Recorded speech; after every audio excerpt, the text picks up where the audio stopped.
Hey everybody, welcome back to another episode of Developing a Proper Worldview. This will be episode number 34, and we're continuing our look at the documentary Icons of Evolution. And we started this last week, we got halfway through it. So it's a short documentary, we're going to finish it up today, and then we'll move on to some other things still in the realm of evolution.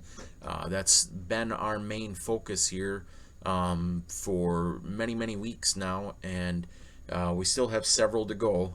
There's still several videos I want to look at before moving on to more of a political sphere. Although the theory of evolution does underlie much of the well, not just politics, but all of the lost worldview. So it's very important to expose it, to show why it's foolish, to give apologetic evidence for our Creator God, for the Scriptures, just to show that you don't have to be intimidated by academic intellect. That has nothing to do with wisdom or knowledge. People can go to school for many years and memorize many facts and be experts in fields, but those fields can be erroneous, like evolution. They can have you can go and spend 15 years studying some made up fairy tale. All right, you can go and study, I don't know, just, Dr. Seuss's world, you know, and that has no bearing on intellect or knowledge or wisdom. It's you're just storing up facts about something that's nonsensical, which is what evolution is. Unfortunately, they're given platforms where we hear from people like Tyson DeGraw and Hawkins and Stephen Jay Gould and Bill Nye and people like that, and they're given attention, and they're given respect as authorities, and they're given prominence on television, so everybody thinks like, oh, these are the geniuses. No, the Bible calls them foolish. They haven't even begun to understand wisdom, because the fear of the Lord is the beginning of wisdom. They've memorized and studied in a field that is nonsensical. Evolution is a foolish fairy tale for atheists. It's a fairy tale for those who hate God and don't want anything to do with the gospel, but love their sins and want to do their sins without repercussion. It's a fairy tale for them to grasp onto. And because they spend so much time developing this fairy tale and getting the support of academia and media and the lost world as a whole, we're supposed to bow down to their authority, to be intimidated by them. But you don't have to be. The truth is, the Holy Bible is 100% accurate and factual, without error, given to us by inspiration of God Himself. He penned it through the authors. He inspired them to write the words that they wrote. It's God's words coming through men, and it's perfect, and it's holy, and it's righteous, and it's true. And we don't have to be afraid of well-educated fools. We don't have to be intimidated by them. They can have all the facts and knowledge and big words and degrees that they want, but it's in foolishness. They're degreed in error. And so we don't have to be intimidated. And we've been watching several videos that show how foolish their theory is, and how real observational, experimental evidence, scientific evidence, points towards a creator, points towards an intelligent designer. And that's kind of where we left off. We looked at Unlocking the Mysteries of Life, which looked on a microscopic level of the amazing detail and irreducible complexity of life, how it simply could not have evolved through a Darwinian natural selection process. And now we're looking at the Icons of Evolution DVD, where it's showing that our textbooks, what they teach children, are actually lies, and the truth is hindered. Like, you're not even, it's propaganda, it's Marxism, socialism, so to speak, where they censor the truth. You're not even allowed to consider alternatives. You're forced to believe their specific propaganda. which makes it religion. It's a religious thing. It's a cult. It's beyond religion. It's religious because it's based on faith. There's no evidence. They speculate and then they cling to their speculations. And it's a cult because it's forced submission to it. You're not allowed to deviate from their path. You're not allowed to think about anything else. And that's what this Icons of Evolution is showing. That some of their supposed best evidence, things that they still use in textbooks, at least as of the time of this documentary, and I would suspect that they're still using it today. I'm 38. I don't know. I haven't been in a school in a long time, but I'm sure if you go get a biology textbook from whatever grades teaching evolution, you'll still find some of these lies. And Dr. Kent Hovind had done a great job on one of his DVDs showing the lies in the textbook, and this Icons of Evolution DVD is kind of expounding upon that, and just showing us how corrupt and political and like I say, propagandized this theory of evolution is in the school systems. So without further introduction, we're going to jump back into it. We left off at the 27-minute mark. I think it's only a 59-minute documentary, so we'll wrap up here tonight, Lord willing, and let's see what they have to offer. All right, here we go. The claim that all living things are ultimately descended from a common ancestor. This claim underlies perhaps the biggest icon of evolution of all, the tree of life.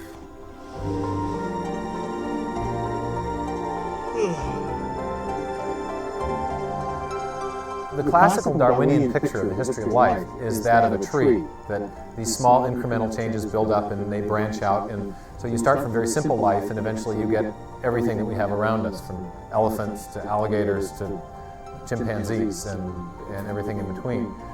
Critics say that evidence used to support Darwin's tree of life is just as questionable as evidence used for the other icons of evolution. One major piece of evidence used to support the tree of life is homology. There is the front flipper, a hand built on the same model as my own hand. Biologists define homology as similarity in structure between different organisms.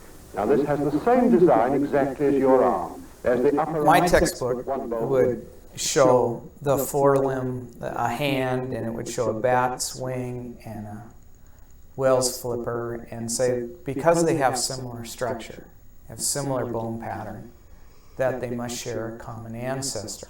And then the 5 very long fingers, just like yours. The mere pattern of the bones doesn't tell you how it happened. You have to supply a mechanism to explain how it got that way. Well, Darwin's mechanism, as understood by modern Darwinists, was genetic. You inherited similar genes, and these genes made the bones grow the way they do. The problem is that the evidence doesn't fit that explanation. According to modern Darwinism, if two structures are similar because of common ancestry, each structure should be produced by similar genes and go through a similar pattern of development in the embryo. But contrary to these predictions, biologists are learning that homologous structures can be produced by different genes and follow different patterns of development. For example, biologists consider the body segments of fruit flies and wasps as homologous. Darwinism predicts that these similarities should be due to the same gene. But in fact, different genes account for the development of body segments in these insects. This contradicts the idea that homology must point to common ancestry. In the same way, many body structures considered homologous by biologists develop in embryos in fundamentally different ways.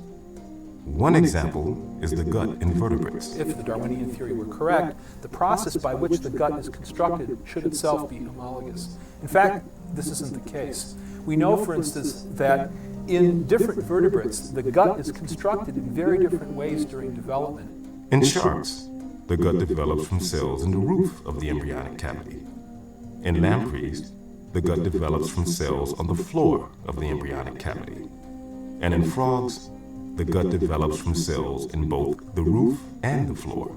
So you have a homologous structure in vertebrates that is built in one way in a shark, in one way in a lamprey, in another way in frogs, and you've got these very different developmental pathways converging to the same structure.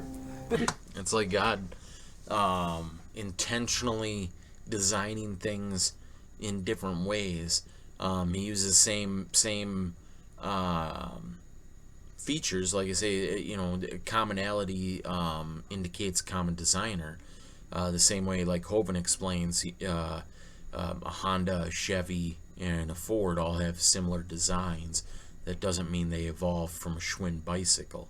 It means that they have a similar design or designer, like an originator, the original designer of the automobile, and then they have similar engineers putting together, models and blueprints at a factory using the same basic framework. But if you were to go to each of those factories, they probably have a different way of putting. They might do the door first, and then the body and the frame, and then the windshield, and then it's different at a different manufacturing plant. So it's almost like that's how the Lord did things. He has similar design, like the bee, the wasp and the fruit fly. He designed them to have similar bodies, but he went about putting that body together in a different manufacturing function. So it's like he almost intentionally did that just to foil the theory of the evolutionist, as he does with a lot of things. Like Hovind points out, like with the Big Bang, if the Big Bang, the original matter was spinning like this, when it exploded, all the pieces should have kept spinning like that. But we find planets and moons and entire universes spinning in the opposite direction. When there's no, the scientists, the evolutionary Big Bang scientists have no explanation. But it's like God intentionally set some things in reverse motion just to prove their Big Bang theory wrong. So it's interesting how the Lord does that. He foils the wisdom of men with simplistic, small things. This is very hard to reconcile with Darwinian common descent. These marine reptiles were built on much the same plan as you are. I would say in the past 20 years of studying this problem that biology is now entering what can only be described as a revolution, because the evidence is so overwhelmingly against the conventional neo-Darwinian view. Now, what about those other reptiles that flew in the air?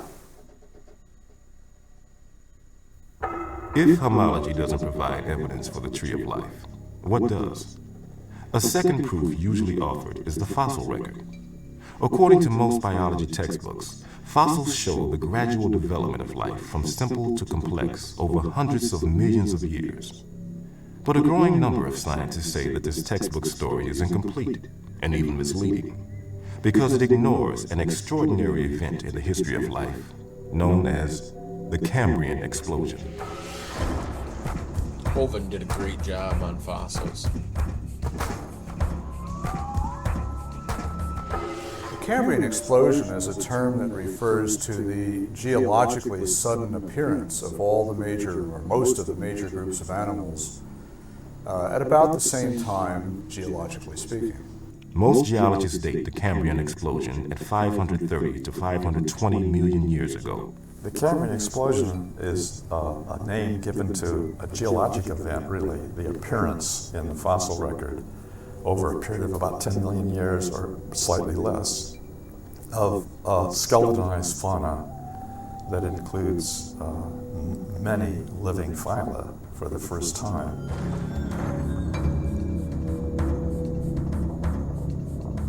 Animals with similar body plans are grouped together to form various phyla. Indeed, if you look at the tree of life, you can infer that nearly or all living phyla had evolved by the end of the explosion period. The Cambrian explosion has been called life's Big Bang, or at least animals' Big Bang, because in the Cambrian explosion, most of the major forms of animals appear very suddenly in a geological sense.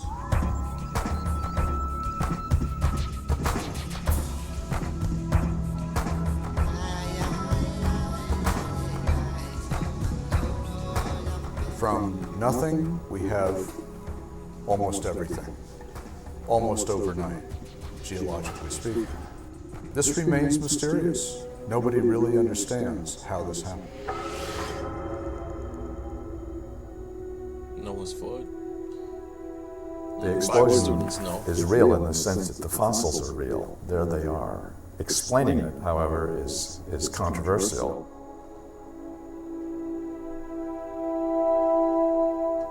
We're not sure just how far back animals originated before the explosion or what the events were that led up to it. In Darwin's theory, if you think of the branching tree, Darwin's branching tree, the common ancestor down here and the different modern forms of animals up here, you would have one form to begin with, and then it would gradually diverge into slightly different forms and more different until you get the major differences that we see now. The problem with the Cambrian explosion is that all these major differences appear together at the same time, with no fossil evidence that they descended from this common ancestor.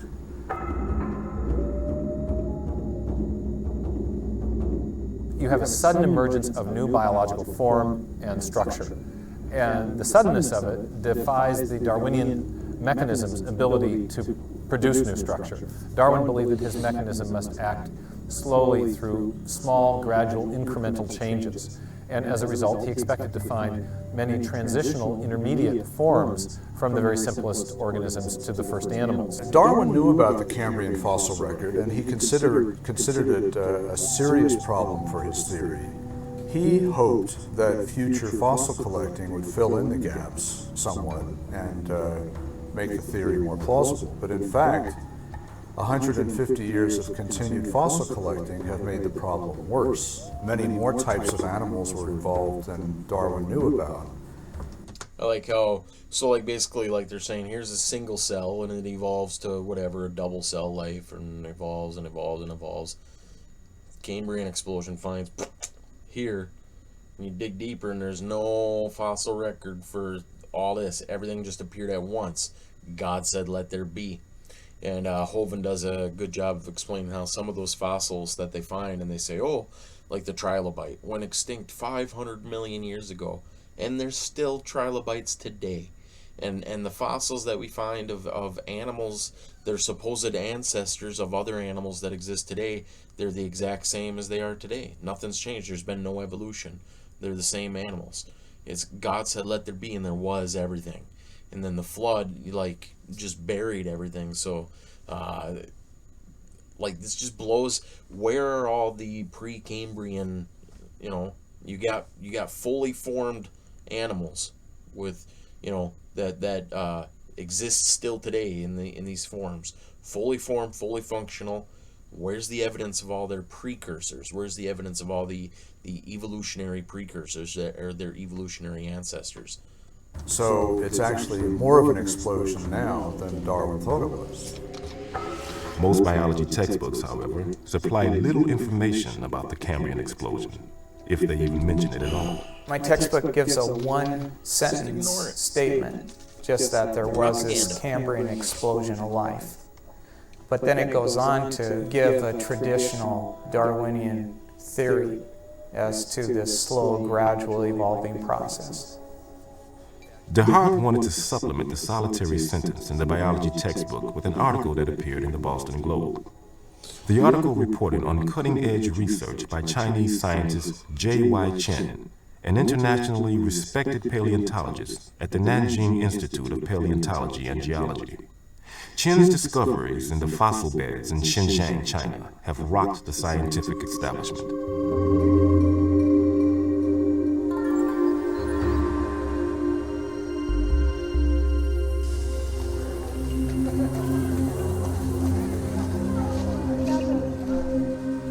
Located in the province of Yunnan in southern China, Xinjiang has some of the world's best preserved fossils from the Cambrian era. Darwinism helps them maybe only telling a part story for evolution. According to Chen, the fossils he's discovered turn Darwin's tree of life upside down. Darwin's tree reverse condition very unexpectedly.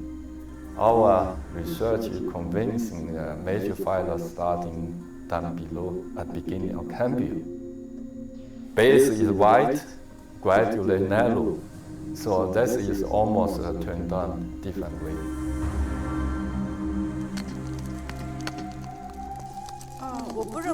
I do not believe that animals develop gradually from the bottom up. I think the animals suddenly appeared. God said, let Among them the be. Xinjiang animals, we have found 136 different kinds of animals, and they represent diversity in the level of phyla and classes. So the sudden appearance makes them very special. One view that many paleontologists hold is that though the phyla appeared suddenly during the Cambrian explosion, there must have been a long period of evolutionary development before that event. Some people believe that it was a very rapid origin of these body plans. Other people believe that it was a long, gradual buildup to it, which I think is probably right. But there must have been a prehistory in which it started at the bottom and worked up to the phyla. If there was a long history of evolution prior to the Cambrian explosion, there should be an abundance of transitional fossils. Or perhaps those animals were too small or soft-bodied to be preserved. The Darwinists have known since the 19th century that the Cambrian explosion did not conform to the picture of life that Darwin proposed. But one of their explanations for that was something called the artifact hypothesis, the idea that we were simply not sampling the fossil record sufficiently to find the missing transitional intermediates. In the strata just beneath the Cambrian fossil beds, we have a very favorable environment that would have preserved ancestral forms of these animals had they existed. So one of the versions of the artifact hypothesis was the claim that we don't find these missing Precambrian animals because they were too small and they were soft-bodied. And what we now find in the Chinese fossils, in the beds just beneath the Cambrian explosion, are perfectly preserved, soft-bodied tissues, sponge embryos, that are, of course, soft and microscopic. The new finds in the Xinjiang formations really completely put to rest the artifact hypothesis. If you can preserve an embryo, you can preserve an animal. And if those animals were there, then we should have found them, and they're not there.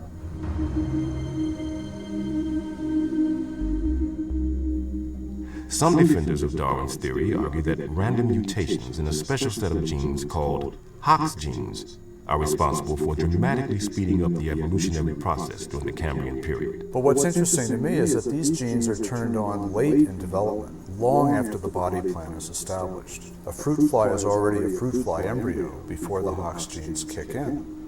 The same for a human, or a worm, or a starfish. So without a mechanism for sudden mutation, or a record of transitional fossils, critics say Darwin's theory lacks the evidence it needs to account for the remarkable Cambrian explosion. Man, they need to pick up a Bible and just follow the evidence, you know. If scientists studying this stuff were intellectually honest with themselves, they come into this stuff with a preconceived idea that God is unacceptable. God, we're not accepting design, or we're not accepting intelligence as an intelligent creator. We're not accepting that. So that's off limits. So they come in with that preconceived idea. So then when they're studying things, even though all the evidence like a magnet is pulling them towards intelligent design, they're like, nope. And they have to race to come up with all sorts of imaginative, nonsensical fairy tales just to continue to keep their preconceived idea. The evidence, if they were to just come into it objectively and just let the evidence go where it goes, the evidence is going to pull them right to a designer, right to intelligent creation. But because they resist that, the Bible says that they suppress the truth in unrighteousness, that they suppress the truth. They keep the truth down. And it says that they're willfully ignorant. They on purpose choose to ignore where the evidence goes. They choose to refuse to go there. They're willfully ignorant, and so they keep going this way. It's also interesting that the Bible says that they will profess themselves to be wise, and the term given to mankind is Homo sapien, which means wise man. So just another spot where the Bible prophetically and accurately shows the history of the world. While scientists in China are being allowed to raise tough questions about Darwin, back in Burlington, Roger DeHart's request to show students the article about the Chinese fossils is refused. But he's in for an even greater disappointment. After 15 years of teaching biology in his district, DeHart is informed during the summer that he has been reassigned. His biology courses will be taught by someone just out of college who majored in physical education, not biology like DeHart. Certainly, we knew that there would be people that would be concerned, people that would think we were trying to do something to Roger. But that's not why we make decisions around here. Regardless of the reasons for DeHart's reassignment, the question still needs to be asked. Does a high school teacher have the right to present information critical of an accepted scientific theory? And just how should public schools handle a controversial issue like evolution? A very popular American tradition is the fairness, or let's let all sides have their say and so forth. This is a wonderful cultural tradition. It's irrelevant in science. It sounds really unfair, but it isn't the job of the high school teacher to decide that students need to be exposed to views that are on the fringe of science. I mean, the job of the high school teacher is to try to communicate the consensus view of science. Otherwise, She's saying the job of the high school teacher is to brainwash their children. This woman, man, I tell you. you're really misleading those kids. But what happens if scientists have different views? Who is to say whose views should be heard? School districts face jeopardy if they allow the science classroom to be used as a means of religious indoctrination. But they also face jeopardy if they engage in viewpoint discrimination. The Supreme Court has been very clear that school boards have no right to remove offending viewpoints simply because they disagree with them. Even if some scientists challenge evolution, are high school teachers and their students equipped to hear about such disagreements? The role of a high school teacher is not to be on the cutting edge of research, and it's not doing the students any service to confuse them about some of the esoteric elements of a scientific discipline. I find the fact that they think that freshmen aren't capable of looking at facts and looking where they lead very insulting. I'm a little insulted if someone says that, having more than one side to a theory is going to be too complex for a high school. The entire public education system is set up that way now. You're not allowed to critically think. You're not presented ideas, and then you got to figure out what you believe, what is factual. It's not up to you to determine. Well, instead, they'll decide for you what the facts are, and they'll feed them to you, and you just memorize them. You don't critically think, you don't question, you just accept what you're told. That's the socialistic education system that we have now. And public education systems are a nightmare. No Christian should have their children in public schools. It's just a cesspool of sin and propaganda. But there's no critical thinking. You're just told what to think. This is Biology 101. I mean, they have kids' books on the topic. If they think that we cannot handle or we are not capable of understanding the complexities of the argument, we shouldn't be in high school. My experience is students will rise to the occasion. And the more controversial, the more interested they'll become. Often controversy is the way to get students involved in any discipline. The idea that the high school has to be a kind of enlarged locker room where only the coach's pep talk is considered reasonable, that should be repugnant. And that's not really how we want an educational establishment to be run, is it? Let's give high school students the benefit of the doubt. Let's say that they're a whole lot more intelligent, presentable, better dressed, better groomed, smarter, more sophisticated than they give every appearance of being. Right now they're treated to a dogma, and when they know it's a dogma, they lose interest. So real education will take place when students are allowed to know there's a controversy in science. The debate over how to teach evolution is likely to get more intense. As part of a landmark education law passed in 2001, Congress mandated that each state develop uniform standards for teaching science. Defenders of Darwin's theory want these standards to discourage any discussion of alternate viewpoints about evolution.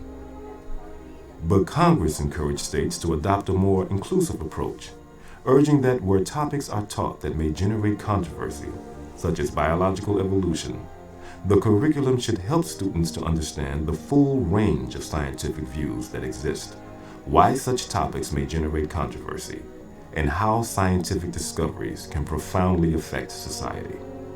Congressional support for teaching both sides of the evolution debate has been bipartisan and spanned the political spectrum. So I think there are many benefits to this discussion that we hope to encourage in science classrooms across this country.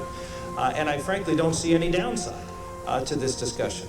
That we are standing here as the Senate in favor of intellectual freedom and open and fair discussion. We want the children to be able to talk and speak and examine various scientific theories with the basis of all of the information that is available to them.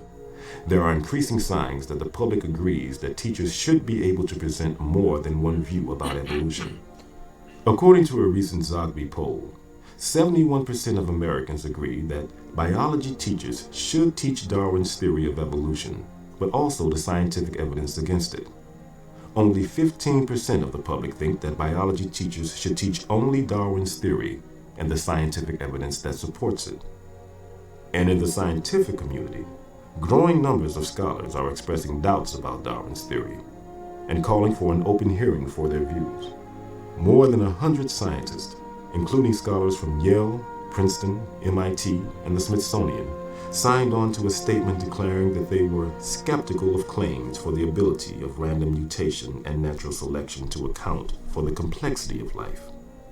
Careful examination of the evidence for Darwinian theory should be encouraged. The declaration ran as an ad in the prestigious New York Review of Books. Some school districts are allowing teachers more freedom to discuss the controversy over evolution. High school biology teacher Doug Cowan has been supplementing the approved curriculum for years. I start my unit on evolution with a statement that says we're going to teach evolution as science. We're going to show not only the confirming evidence and the support that it has in a very forceful way, but we're also going to show some of the anomalies of evolutionary theory that are bringing many scientists to doubt whether Darwin had it right in the beginning. There's a false belief out there that it's somehow unconstitutional or against the First Amendment to allow a teacher to criticize Darwin's theory in the classroom. And that's just absolutely false. Teaching the controversy is really striving for fairness and mutual respect when we approach a controversial issue. I think a school board that does that has the least likelihood of offending either the legal requirements or the political community in which they operate. The call for greater openness comes too late for Roger DeHart. No longer allowed to teach biology in the Burlington School District, DeHart resigns his position and takes a job in another district. I've always considered myself as being a science teacher and wanting to teach accurate science. I don't have a desire to be subversive just to be subversive. I see my job as being a science educator and showing students this search for truth and what researchers have actually found. The Scopes trial stereotype is really now exactly 180 degrees out of sync. The image of the bold, free-thinking evolutionary scientist who was trying to seek the truth, no holds barred, and he was being suppressed by religionists who were threatened by the truth of science. Now I think we have almost exactly the reverse situation. The people who are really suffering are the students. They're the ones that are not learning the truth about the science and how it's developing. They're being held back. We are not serving our students well by not allowing them to hear different points of view. We're not training them to be good scientists. Scientists are supposed to question things. Scientists are supposed to be open to new evidence. I think the best thing I can do as a science educator is to get students to critically think, to be able to look at evidences given and to be able to interpret those evidences, to ask questions and to make observations. So teach it more and teach it critically. You know, this is the exceptional area that you can't criticize this doctrine of Darwinism. It's a bad precedent. What's the loss? What do we risk? just what do we risk if some of the profound, exciting, deeply perplexing, vexing issues of biology are presented honestly? Should we teach students the controversy about evolution? Absolutely. This is a controversial theory. Are we going to teach students the truth about it or not?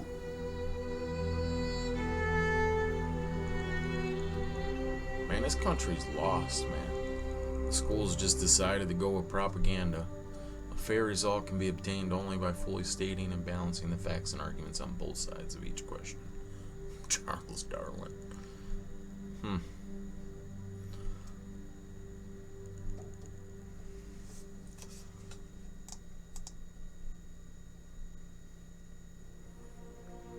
Alright. We did it. Alright, so, you know, that to me, that documentary wasn't as good as the Unlocking the Mysteries. And that one wasn't as good as the Hovind. Hovind to me is the pinnacle of all this research. If you really want to study this out, that's where you go. And again, I would say Dr. Kent Hovind's 7-part creation seminar series, the book The Collapse of Evolution by Scott Hughes, The Long War Against God by Henry Morris, Answers in Genesis. I think it's AIG, or no, it's not AIG, it's just answersingenesis.com. Creation Research Institution, CRI.org, I believe. Institute for Creation Research, ICR.org.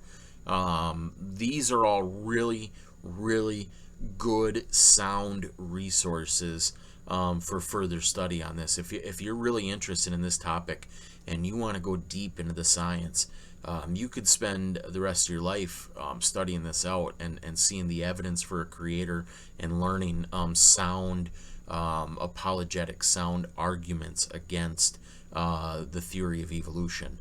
It is an incredibly, incredibly wicked theory. It is satanic in origin. It has an anti-God purpose behind it. It's intended to discredit the Bible. It's intended to discredit the Creator. It's intended to discredit God. It's intended to destroy faith and cause doubt and lead astray. And that's why it's really the foundation of the New World Order, satanic, antichrist worldview. It's the underlying principle behind atheism and agnosticism, and all false things are based in this discrediting theory against God. So it's foundational. It needs to be resisted. It needs to be stood against. And I praise God that there's actual scientists and men out there that do the work for us. You know, they've put in the time, they've put in the research, they've put in the effort, they've put together teaching materials like the ones I listed and documentaries like this that show us, that teach us. Because otherwise it can seem like an overwhelming hill. It's like, oh man, I got to go and study, you know, all these sciences. I gotta learn all these things. But these men have done the work for us and give us so many materials so that we can grasp this and that we can resist this theory. But it needs to be done. And like I say, I personally believe that if you're a Christian and you have children, please, you know, don't put them in public schools. People say, well, you know, we need both parents working so we can have financial stability. Is the soul of your children worth financial stability? It's better to live in a one-bedroom apartment. It's better to live in a van than to send your children to these socialist propaganda institutions where they're going to be brainwashed and they're going to be, their faith is going to be attacked. Everything you tell them about the scriptures is going to be discredited. They're going to be taught this evolutionary wicked view, in addition to all the sinful things that are going on in public schools. They're just cesspools, but you know, it just shouldn't happen. Christians should unite and form Christian schools, have Christian curriculum, Christian educators, homeschool your children if you can. Just, you know, do whatever you can to protect them from the danger that's out there. if they're watching TV, they're going to hear about the evolutionary theory. You take them to a museum or a state park, they're going to see the millions of years plaques. They're going to hear about it. They read a book on dinosaurs from a non-Christian viewpoint. It's going to say millions of years ago. They're going to hear this nonsense everywhere they go. You definitely don't want them going where they're putting their trust in an authority figure, a teacher, and then they're being taught anti-Bible theory. They're being taught anti-creation theory. It's wicked. It's just a evil thing, man, and we've got to resist it as much as we can. And so learning about it and watching videos like this really helps. And like I say, I'm very thankful for people out there who have done the work, like the people that put together this documentary. So anyways, that's what I got for you this episode. We've still got, I think, 5 DVDs. They're probably similar in length to this one. We've got God of Wonders coming up, and then we got a 3-part series, Creatures That Defy Evolution, and then we're going to look at Expelled. And I think that will bring us to the end of the evolutionary part of this. There might be 1 or 2 more documentaries that I'm forgetting, but I think that's it. So I believe, Lord willing, next time we're going to start that God of Wonders, which should be really exciting. It's an amazing documentary. So anyways, I appreciate you guys watching. I love you, and Lord willing, we'll talk to you next time.